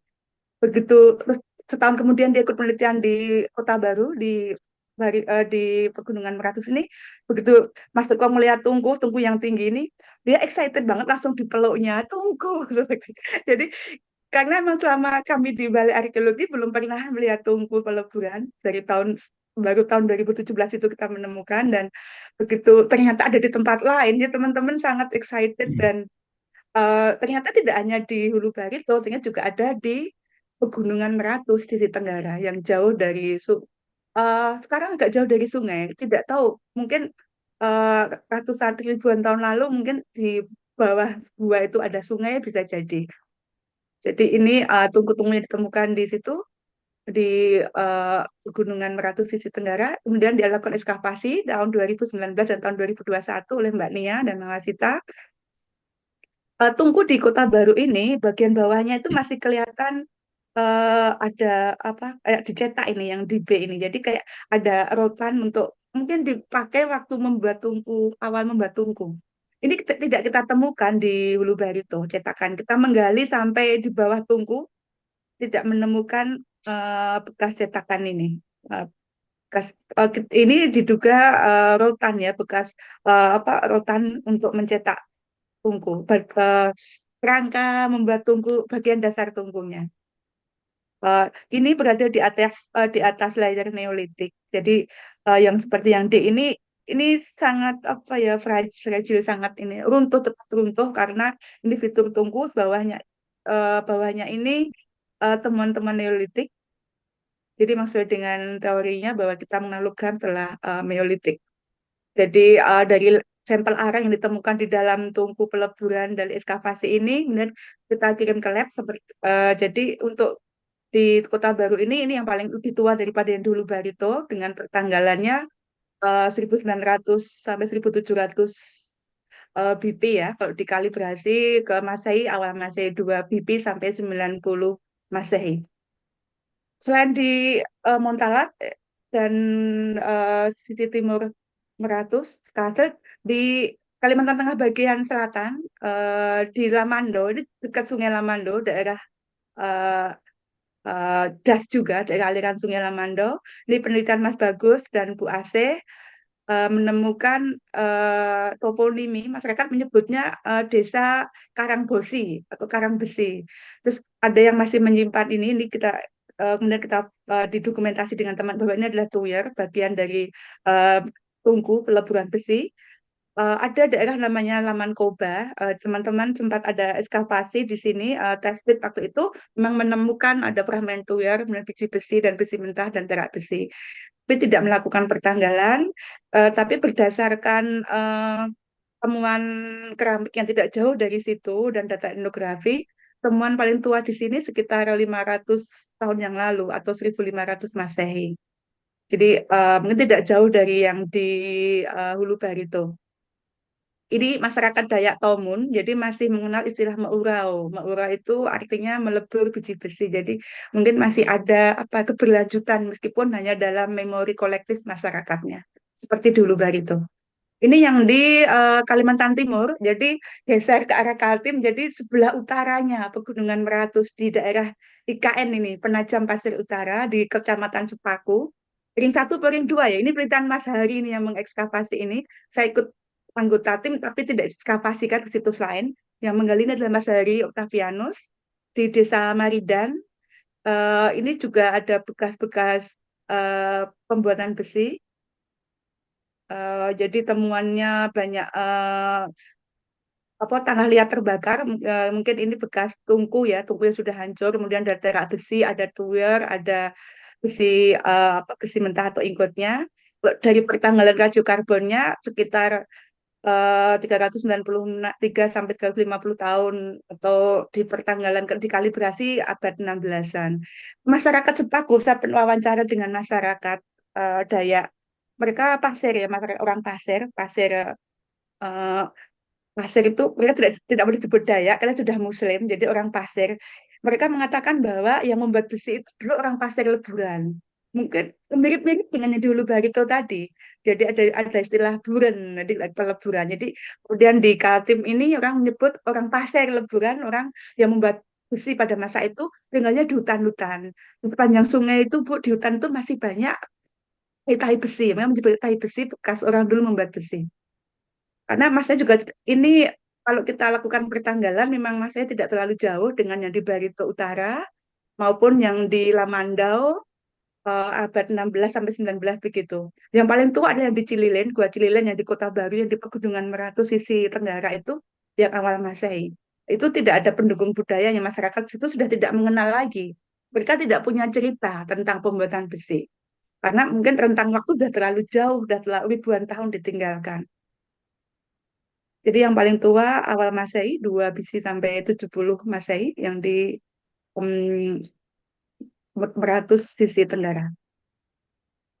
Untuk metalurgi ini arkeologi tidak bisa bekerja sendiri, jadi kami memang memerlukan teman-teman dari geologi. Meskipun kami juga belajar geologi waktu kuliah, tapi hanya secuil banget, sedikit banget.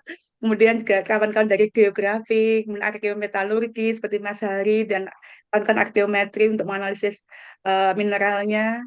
Dan juga untuk pertanggalan kita kirim ke Waikato, ke lab Waikato di New Zealand. Juga kita ada pendekatan sejarah dan etnografi untuk merekonstruksi keberlanjutan budayanya. Selain kita juga mempelajari catatan dari Schweiner, dari Kalbok maupun Mayor Hendrik dan Streit, kenapa industri besi di Hulu Barito, terutama Hulu Barito ini berakhir, kemudian ditinggalkan. Ternyata karena memang masuknya besi dari Cina, karena akhir abad 19 itu, akhir abad 18 ya, 1900 awal itu, abad 20 awal itu sudah ada perdagangan besi yang masuk ke Hulu Barito, di mana sudah ada kapal uap. Waktu itu Belanda sudah mempunyai kapal uap, dan dagangan yang dikuasai oleh Belanda itu menembus ke Hulu Barito membawa besi-besi buatan dari Cina. Sehingga masyarakat lebih suka membeli daripada membuat, karena membuat lebih ribet, mahal, belum ritualnya. Karena orang Dayak itu identik dengan ritual. Sedikit-sedikit ada ritual, ada permisi potong ayam, potong babi, kalau ada salah harus potong babi, dan itu kita lakukan di lapangan dari beberapa kasus yang kita jalani karena dianggap melanggar adat, ya harus ada sanksi, harus ada rapat adat, pembayaran adat, upacara adat. Kalau kita datang di suatu kampung, pas ada orang meninggal belum genap 40 hari, kita harus bayar pajak, bayar adat sekian piring melawen atau dirupiahkan sekian ratus ribu. Tidak terlalu memberatkan, bisa kita lobby. Jadi memang dari kesimpulan dari eh, metalurgi di Kalimantan bahwa pembuatan besi di Kalimantan telah dilakukan sejak awal Masehi dengan bukti tertua di Gunungan Meratus sisi tenggara tadi. Kemudian abad setelah itu kita tidak menemukan jejaknya lagi, baru ketemu lagi abad 15 sampai 19 yang ada di Ulu Barito, di Lamandau maupun di Sepaku, di Penajam, di sepanjang itu kalau di Penajam itu masuk pantai timur dekat pantai Balikpapan.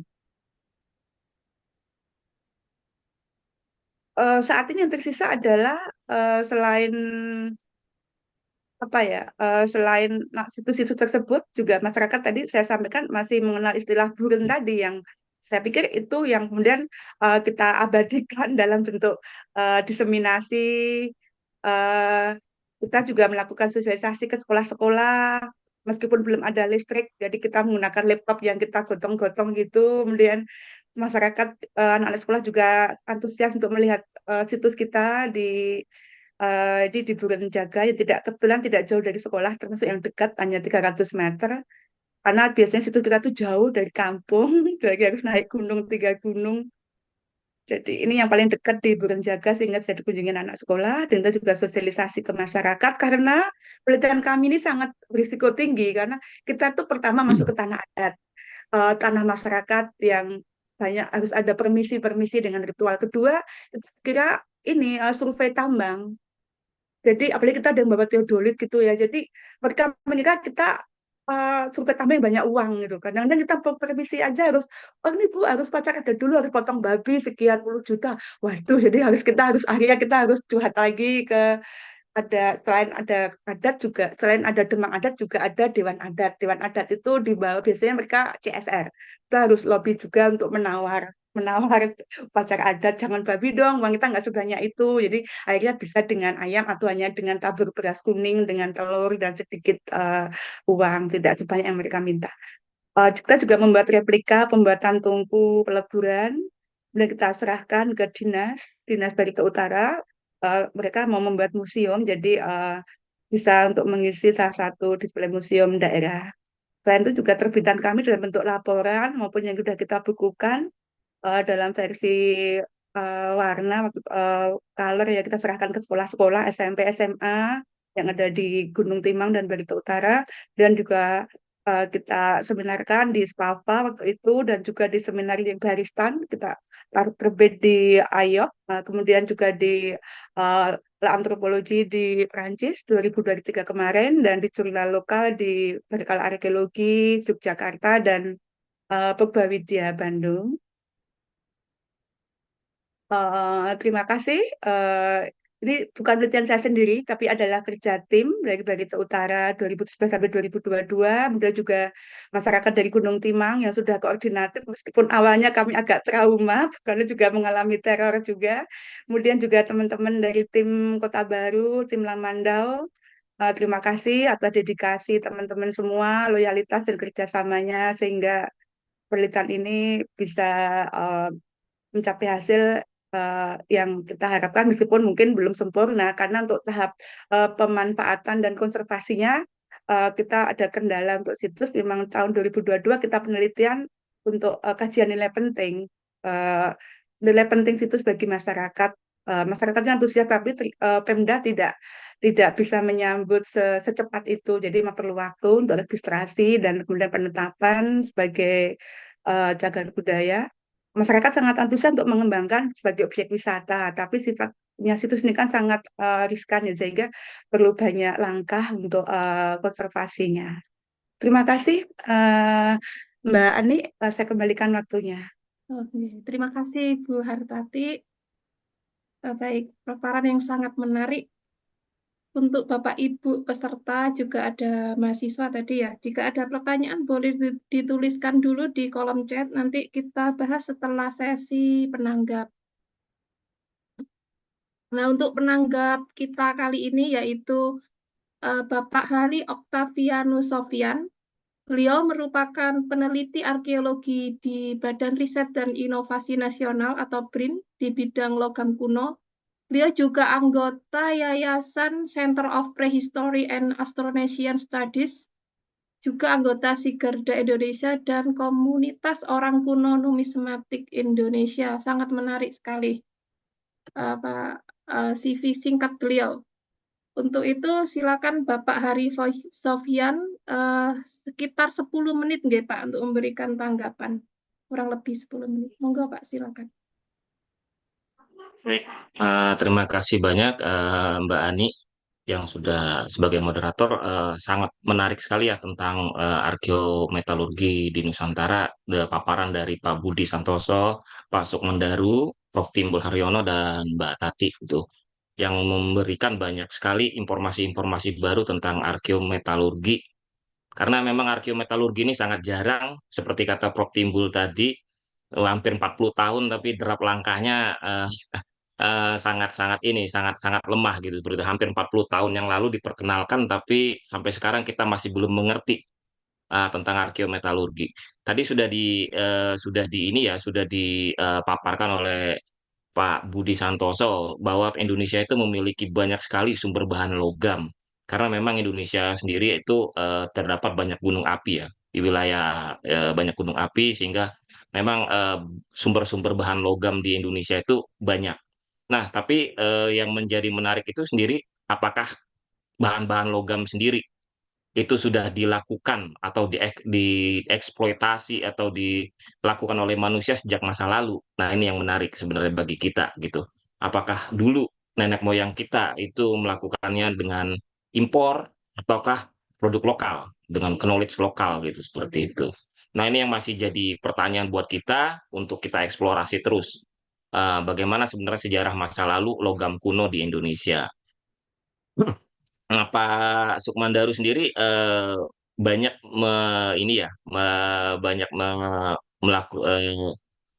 memaparkan tentang aspek geologinya, terutama geologi ekonomi gitu seperti itu.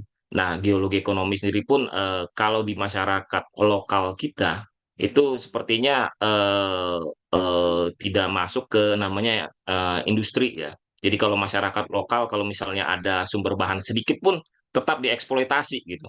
Berbeda dengan saat sekarang gitu. Kita lihat kalau misalnya kita tidak masuk di dalam hitung-hitungan ekonominya, tidak kita eksploitasi atau kita biarkan saja sumber bahan itu. Tapi kalau masyarakat lokal zaman dulu ya dia akan terus mengeksploitasinya. Dan tentu saja kebutuhan manusia akan bahan tambang itu semakin kompleks pada saat ini. Kita bisa zoom saat ini ya karena memang kita menggunakan banyak-banyak sumber bahan tambang maupun di laptop kita, di di kehidupan sehari-hari, semuanya menggunakan bahan-bahan tambang, bahan logam seperti itu. Makanya di dalam arkeologi itu disebut sebagai lompatan revolusi budaya gitu di kita. Kenapa? Karena sejak ditemukannya artefak pada masa lalu itu sekitar 3,3 juta tahun yang lalu sampai 10.000 tahun yang lalu ketika logam itu ditemukan oleh manusia gitu. Kita hanya butuh waktu sekitar 10.000 tahun saja untuk yang namanya membuat civilization atau ini ya atau peradaban gitu seperti itu. Jadi manusia itu sangat cepat sekali lompatannya ketika dia menemukan yang namanya tambang-tambang atau bahan-bahan logam sendiri gitu daripada bahan-bahan yang lain.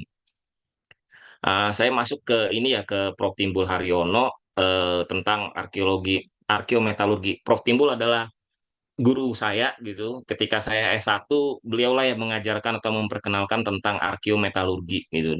Ada kita di arkeologi itu mata kuliahnya saat dulu di UGM seperti itu. Jadi beliaulah memperkenalkan tentang eh, bagaimana sebenarnya hubungan antara manusia dan logam gitu atau bahan-bahan tambang ini ya bahan-bahan tambang Hmm, tambang mineral gitu seperti itu. Nah, eh, eh, untuk ininya, untuk apa namanya itu, untuk arkeologi, arkeometalurgi sendiri itu pemahamannya terhadap kebudayaan masyarakat sendiri, ada pemahaman yang ini ya, yang hmm, yang didapatkan oleh masyarakat itu seperti itu.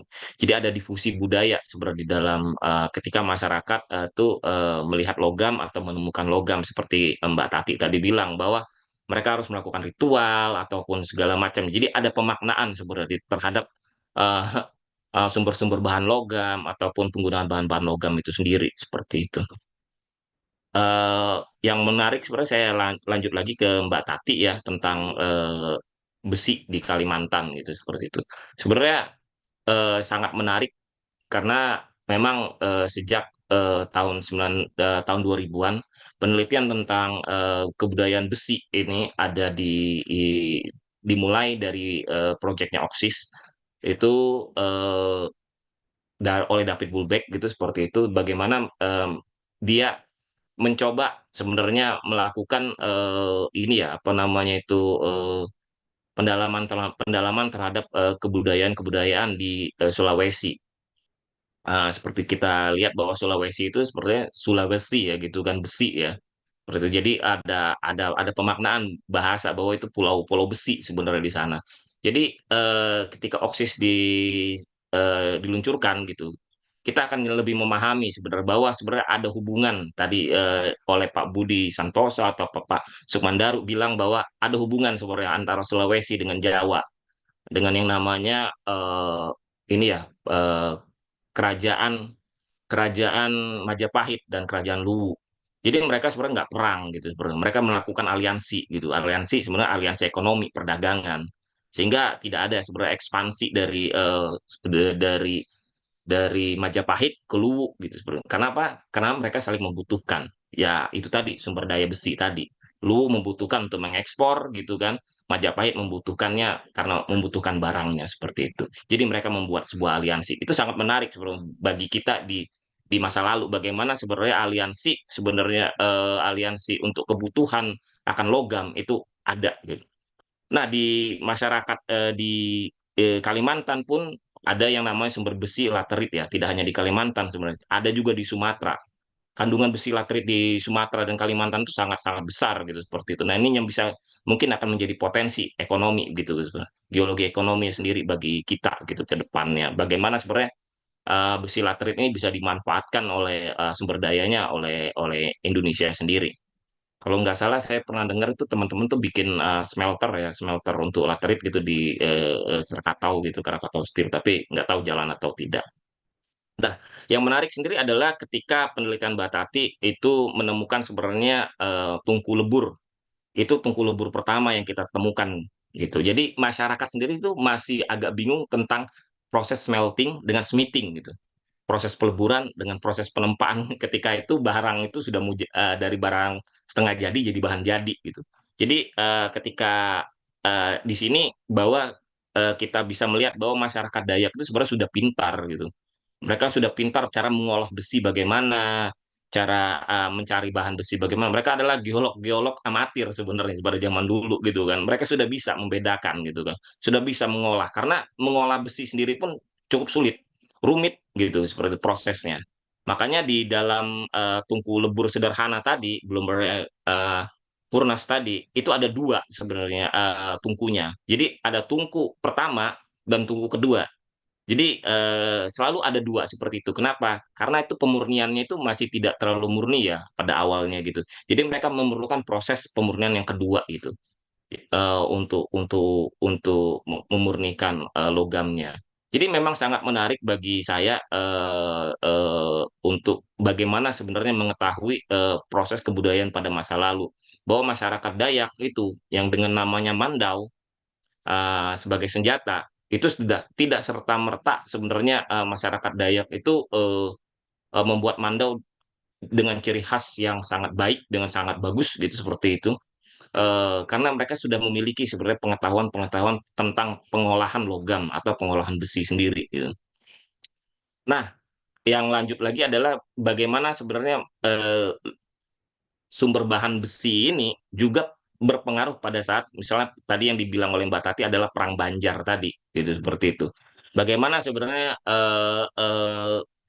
s- apa namanya itu Sultan Sultan di ini ya Pangeran Antasari itu larinya ke hulu Sungai Barito. Kenapa dia tidak lari ke tempat lain? Karena di situ ada sebenarnya bahan-bahan sumber besi di sana, hulu Sungai Barito, sehingga dia perlu sebenarnya resource untuk membantu dia ketika dia perang gitu seperti itu. Jadi sudah dibukukan, sudah diterbitkan oleh Mbak Tati dan teman-teman bagaimana sebenarnya pengaruh terhadap sumber-sumber bahan logam itu terhadap ketika zaman perang dulu gitu seperti itu. Jadi sangat menarik bagi saya dan teman-teman semuanya. Bagaimana sebenarnya pemanfaatan hmm, arkeometalurgi ini bagi masyarakat sendiri. Kalau di Eropa itu sudah ada namanya eksperimental arkeologi gitu seperti itu. Bagaimana sebenarnya orang-orang itu memahami bagaimana melihat arkeolog gitu kan mencoba melakukan eksperimen seperti yang kita lakukan di 2019 kemarin itu bagaimana masyarakat tuh berduyun-duyun datang sampai malam gitu duduk hanya untuk melihat bagaimana sih proses peluburan besi itu sebenarnya bagaimana sebenarnya batu itu bisa diekstrak gitu jadi besi gitu seperti itu bagaimana semua mineral itu bisa bisa bisa jadi besi itu sehingga mereka sendiri pun sudah hilang pengetahuan itu sangat menarik bisa untuk pemanfaatan sebagai wisata pendidikan budaya untuk itu. Mungkin itu saja dari saya. Terima kasih. Terima kasih, Pak Hari Sofyan. Baik, selanjutnya kita masuk ke sesi tanya jawab. Di kolom chat ada beberapa pertanyaan. Saya mulai